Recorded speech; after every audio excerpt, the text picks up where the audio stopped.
My name is Dr. MASIRENDING NJIE. I'm from the Gambia, West Africa. I work in the Department of Obstetrics and Gynecology as a gynecologist in the Gambia. I work in the government hospital and also do some part-time private practice where we see different patients of gynecology concern and infertility as well. In the Gambia, like most of the African countries or developing countries, we have challenges with infertility as well. And then because we don't have any specialized fertility center in the country, it is usually a challenge and usually seen by the gynecologists, obstetricians and gynecologists to see fertility people. So you can see most of the people who see fertility cases are gynecologists. They are not fertility experts per se. So that is one of the challenges we have. And the other one is because we don't have IVF center, it's also a challenge in our country. And sometimes, as usual in most of the developing countries, even basic lab investigations for infertility is sometimes a challenge, especially in the public sector. In the private sector, sometimes they are available, but that becomes expensive for the ordinary citizens of the country. Currently, most of the infertile couples will go and seek an expert's opinion, that is the gynecologist that are going to see them in public and private facilities.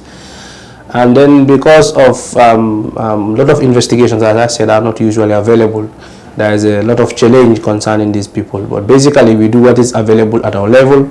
That is the basic laboratory investigation that we can do to look at the cause of the fertility, which includes, of course, the basic semen analysis for men. For women, we do at least histosalpingography, ultrasound scanning, some vaginal swab examinations. We can do all those things available there.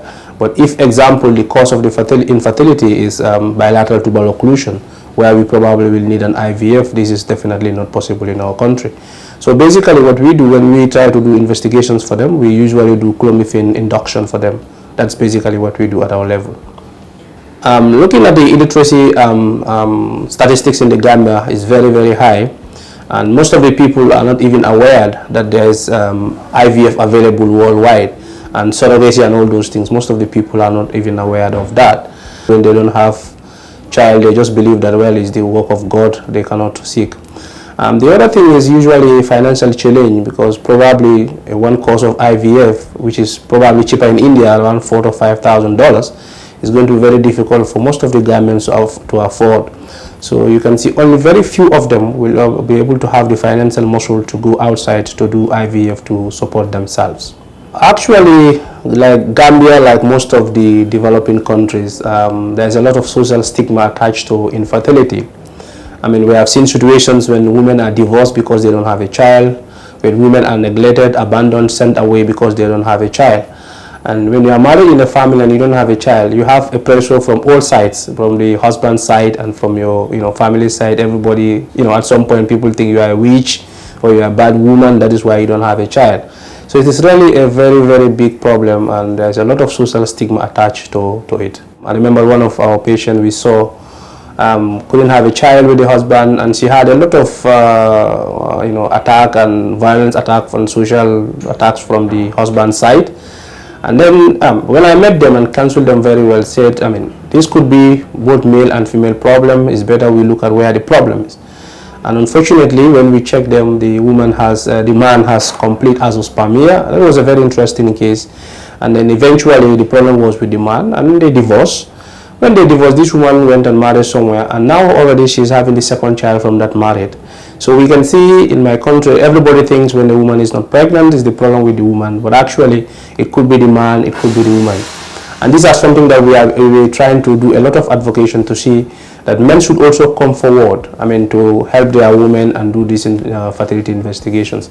And one of the things that I'm very surprised or very happy to see in India is most of the couple come together. That is, the man and the woman comes together for the infertility treatment, which is actually a challenge in my country, because most of the men think, they are already fine, hence they can ejaculate, they think they are fine, they can impregnate, but which actually is not the case. And that's also a very big challenge back home. From our experience, we realize that most of the men, it's very, very difficult to come and seek treatment. I think there is a lot of social culture attached to it, that men think that when the woman knows that you have the problem, she's going to disrespect you, she's not going to honor you, and all those things. So I think that's one of the reasons why men are not coming. I mean, the percentage is very, very high. If you look at the number of men who are willing to come out to investigate and check themselves, it's very, very high. This fertility training program organized by Merck that came through the office of the First Lady of our country is very, very important. As we said, the problem in fertility in the Gambia is not a secret to anybody, and we all know what are the social stigma attached to it. That is why it is important to do such a training. In order for you to do anything in this world, you need to have the experts. So coming to India to do this training, I think is very, very important, because one, I mean, it has improved my knowledge about the investigations, the management and evaluation of infertile couples, the management options that are available worldwide. It has given me that opportunity also to come across.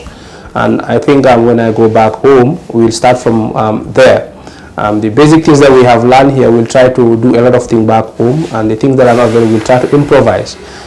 Except the IVF, which we can't do anything for now, and we're hoping with the help of the government, we can set up one center. So basically, I think this is a very, very important trend. It has increased my knowledge and understanding of the evaluation of fertile couple.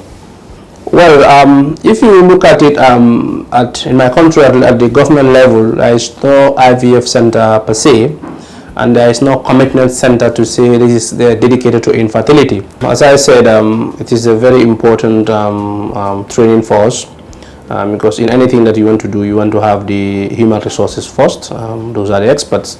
So that's why we are sent here to have the understanding of everything that we do here. The fertility training is very, very important.